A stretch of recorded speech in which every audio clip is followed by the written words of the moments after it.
اس زمانے میں کہا تھا جب کالے انگریز نہیں بلکہ گورے انگریزوں کا اس ملک پر راج تھا. انگریزوں اور اقبال نے اپنی آنکھوں سے اس ملک کی آزادی کو نہیں دیکھا، مگر آزادی کی جو ہوائیں چل رہی تھی ان ہواؤں کی ٹھنڈک انہوں نے اپنی زندگی میں محسوس کی تھی. اور یہ شعر اقبال نے اس زمانے میں کہا تھا جب گورے انگریز اس ملک پر حاکم تھے، گورے انگریز اس ملک پر قابض تھے.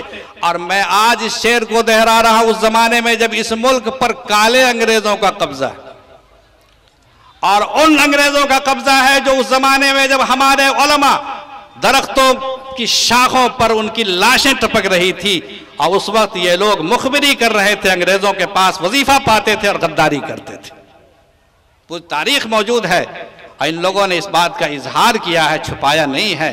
اس زمانے میں اس اقبال نے کہا تھا، آج میں اس شعر کو اس دور میں کہتا ہوں. اور جو تفریق کرنے کی کوشش کی اس نے کہ سارے مسلمان اور ہندو بٹ کر کے اس ملک میں فساد پیدا ہوگا اور ہم راج کریں گے، دیکھ لیا آپ نے کہ آ ملیں گے سینہ چاکانے چمن سے سینہ چاک، آ ملیں گے سینہ چاکانے چمن سے سینہ چاک، بزم میں گل کی ہم نفس باد صبا ہو جائے گی. ہندو مسلمان ایک ہو گئے. ارے شعر ذرا مشکل ہے مگر پس منظر سے سمجھیے. آ ملیں گے سینہ چاکانے چمن سے سینہ چاک، بزم میں گل کی ہم نفس باد صبا ہو جائے گی. پھر اٹھے گا جذب پیغام سجود، انشاءاللہ پھر اٹھے گا جذب پیغام سجود، پھر جبی خاک حرم سے آشنا ہو جائے گی. انشاءاللہ پھر جبی خاک حرم سے آشنا ہو جائے گی. انشاءاللہ وہ دن آئے گا. دیکھ لینا، میں کہتا ہوں دیکھ لینا سطوت رفتار دریا کا معال. انہوں نے یہ بل ہمارے خلاف پاس کیا تھا، آج یہ بل ان کے لیے پاؤں کی زنجیر بن چکی. دیکھ لینا سطوت رفتار دریا کا معال، دیکھ لینا سطوت رفتار دریا کا معال، موج مضطر خود اسے زنجیر پا ہو جائے گی. دیکھ لینا سطوت رفتار دریا کا معال، موج مضطر خود اسے زنجیر پا ہو جائے گی. آج یہ نہ آگے بڑھ سکتے ہیں نہ پیچھے ہٹ سکتے ہیں. آج ان کے لیے بڑی کشمکش کا ماحول ہے. ایسے حالات میں دوستو اللہ سے لو لگائیں، اپنے مدرسوں کو مضبوط کریں، علماء کو مضبوط کریں، علماء سے تعلق قائم کریں، اللہ والوں سے تعلق قائم کریں. اللہ سے رابطہ جب انشاءاللہ مضبوط ہوگا اور ایمان ہمارا مضبوط ہوگا تو خدا کے تمام وعدے پورے ہوں گے. اللہ اپنے وعدے میں جھوٹا نہیں ہے. جو کچھ میں نے سنا ہے سب اللہ کے وعدے ہیں اور اللہ اپنے وعدے کو پورا کر کے انشاءاللہ رہے گا. وَلَا تَغُرَّنَّكُمُ الْحَيَاةُ الدُّنْيَا إِنَّ وَعْدَ اللَّهِ حَقٌّ فَلَا تَغُرَّنَّكُمُ الْحَيَاةُ الدُّنْيَا وَلَا يَغُرَّنَّكُمْ بِاللَّهِ الْغَرُورُ. اللہ کا وعدہ سچا ہے اور اللہ اپنے وعدے میں کبھی جھوٹا ہو نہیں سکتا ہے انشاءاللہ. مگر ہم اپنے ایمان کو مضبوط کریں. اللہ نے تمام وعدے ایمان والوں سے کیے ہیں. ہم جیسے گنہگاروں سے جو ایمان کے راستے کو چھوڑ چکے ہیں اور سجدہ کہیں ہوتا ہے، دل کا نشانہ کہیں ہوتا ہے، زبان پر کچھ ہوتا ہے، آنکھوں میں کچھ ہے اور دل میں کچھ ہے، دماغ میں کچھ ہے. خرد نے کہہ بھی دیا لا الہ تو کیا حاصل، خرد نے کہہ بھی دیا لا الہ تو کیا حاصل، دل و نگاہ مسلمان نہیں تو کچھ بھی نہیں. وعد اللہ الذین آمنوا لَيَسْتَخْلِفَنَّكُمْ فِي الْأَرْضِ. اللہ نے وعدہ کیا ہے ایمان والوں سے، اسلام والوں سے نہیں. وعد اللہ الذین آمنوا، ایمان والوں سے اللہ نے وعدہ کیا ہے. لَيَسْتَخْلِفَنَّكُمْ فِي الْأَرْضِ، زمین کا خلیفہ تمہیں ہم بنا کر رہیں گے. كَمَا اسْتَخْلَفَ الَّذِينَ مِن قَبْلِهِمْ، جیسے تمہارے باپ داداؤں کو اس ملک پر اس زمین پر ہم نے راج عطا کیا تھا. لیکن ہم نے وہ ایمان کا راستہ چھوڑ دیا. اللہ فرماتا ہے کہ اگر تم ایمان کے راستے پر چلتے رہتے وَلَا يُمَكِّنَنَّ لَهُمْ دِينَهُمُ الَّذِي ارْتَضَىٰ لَهُمْ، تمہارے لیے اس دین کو ہم مضبوط کر دیں گے جس دین کو اللہ نے تمہارے لیے پسند فرمایا.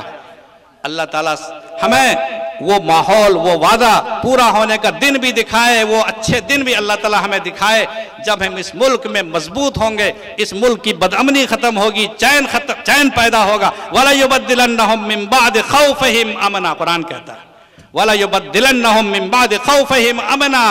ہم خوف کے بعد، ہراس کے بعد، بدامنی کے بعد، بے چینی کے بعد اضطراب کے بعد، سڑکوں پر دھکے کھانے کے بعد ہم تمہیں امن عطا کریں گے۔ وَلَا يُبَدِّلَنَّهُم مِّن بَعْدِ خَوْفِهِمْ أَمْنًا، ہم بدل دیں گے اس خوف کی زندگی کو امن کی زندگی سے، مگر شرط ہے، ایک جگہ قرآن نے کہا ہے وَذَلِكَ لِمَنْ خَافَ مَقَامِي وَخَافَ وَعِيدِ، ایسے لوگوں کو ہم یہ وعدہ پورا کریں گے جو میرے سامنے جواب دہی کے احساس سے ڈرے اور جو میرے وعید سے ڈرے۔ جو مجھ سے ڈرنے والے ہوں گے انشاءاللہ وہ کبھی دنیا میں ذلیل نہیں ہوں گے۔ اللہ تعالی ہم سب کی حفاظت فرمائے، اتحاد و اتفاق پیدا فرمائے۔ متحد ہو تو بدل ڈالو زمانے کا نظام، متحد ہو تو بدل ڈالو زمانے کا نظام، منتشر ہو تو مرو شور مچاتے کیا ہو۔ وآخر دعوانا ان الحمدللہ رب العالمین۔